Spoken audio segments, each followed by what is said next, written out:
नमस्कार, राजस्थान संवाद में आपका स्वागत है। मैं हूं आपके साथ चेतना। खबरें तो आप बहुत देखते होंगे, लेकिन खबरों को गहराई से जानने के लिए हमारे चैनल को लाइक एंड सब्सक्राइब करें और बेल आइकन को दबाएं। नागौर में जीत का नगाड़ा बजाने मैदान में उतरे हनुमान बेनीवाल के लिए लोकसभा चुनाव उनकी नाक का सवाल बन गया है। खिवसर से विधानसभा चुनाव जीतने के बाद हनुमान बेनीवाल के साथ जाट फैक्टर बहुत मजबूत हो गया है। पूरे नागौर में एनडीए के उम्मीदवार हनुमान बेनीवाल के समर्थकों ने इस तरह का माहौल बना दिया है कि ऐसा लग रहा है कि मानो कांग्रेस के ज्योति मिर्धा ने चुनाव से पहले ही अपनी हार स्वीकार कर ली हो। हालांकि मिर्धा परिवार का राजनीतिक करियर भी बहुत मजबूत माना जाता है, लेकिन बेनीवाल की आंधी में इस बार कोई नहीं बचने वाला। नागौर के लोग बेनीवाल को इतना पसंद करने लगे हैं कि अब वे उन्हें सीधा संसद में ही देखना चाहते हैं।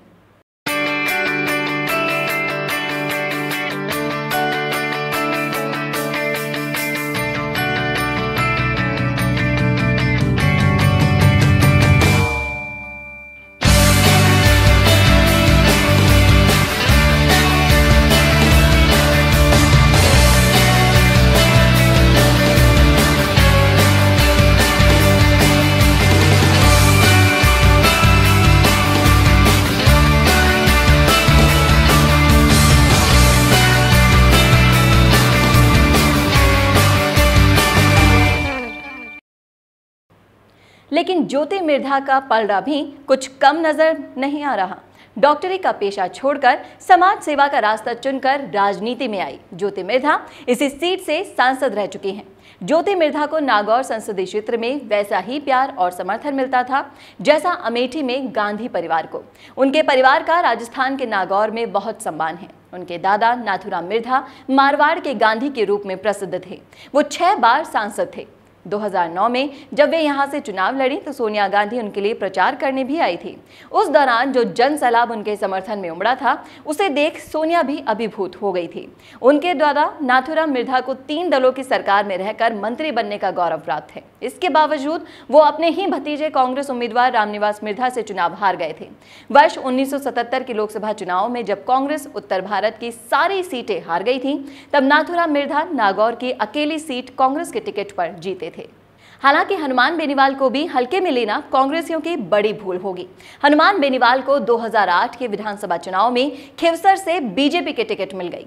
कांग्रेस ने उनके सामने डॉक्टर सहदेव चौधरी को टिकट दी थी। बीएसपी की टिकट से लड़ रहे दुर्ग सिंह चौहान ने मुकाबले को त्रिकोणीय बना दिया था। इस मुकाबले में सफलता बेनीवाल की झोली में गिरी। इस चुनाव में हनुमान के खाते में गए 58,602 वोट।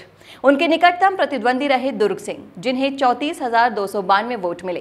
कांग्रेस के सहदेव चौधरी महज 17,124 वोट ही हासिल कर पाए। लंबे संघर्ष के बाद आखिरकार बेनीवाल विधायक बन गए।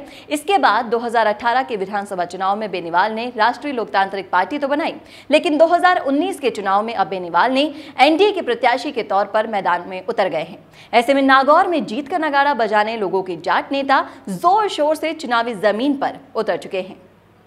क्या बेरोजगारी आपकी सबसे बड़ी परेशानी है? और क्या आपको भी बहुत पढ़ने के बाद कोई जॉब नहीं मिल पा रहा? पैसे कमाना चाहते तो हैं, लेकिन कोई रास्ता समझ ही नहीं आ रहा। अगर ये समस्याएं आपकी हैं, तो इसका समाधान हमारे पास है। डिजिटल तकनीक के इस जमाने में वो लोग रोजगार की बिल्कुल फिक्र नहीं करते जिनके पास डिजिटल तकनीक का पूरा ज्ञान होता है। इस ज्ञान को पाने के लिए आपको सीखनी होगी डिजिटल मीडिया, जिसको केवल 3 महीने सीखने के बाद ही आपके पास नौकरी और व्यवसाय करने के हजारों विकल्प खुल जाएंगे। इस कोर्स के बारे में ज्यादा जानकारी के लिए कॉल करें 9001299672।